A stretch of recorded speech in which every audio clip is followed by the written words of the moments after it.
ওকে, আজকে আমরা যে অনুষ্ঠানে যাচ্ছি আমি বলি এখানে যেগুলো এখানে একটা টোকন নেবে, এই টোকনে যা লেখা থাকবে ওইভাবে তার অভিনয় করে দেখাইতে হবে, ঠিক আছে?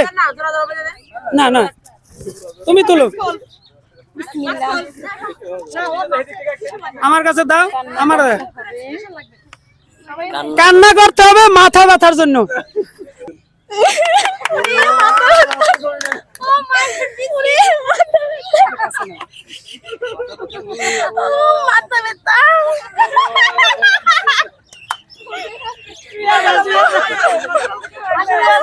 ছেলে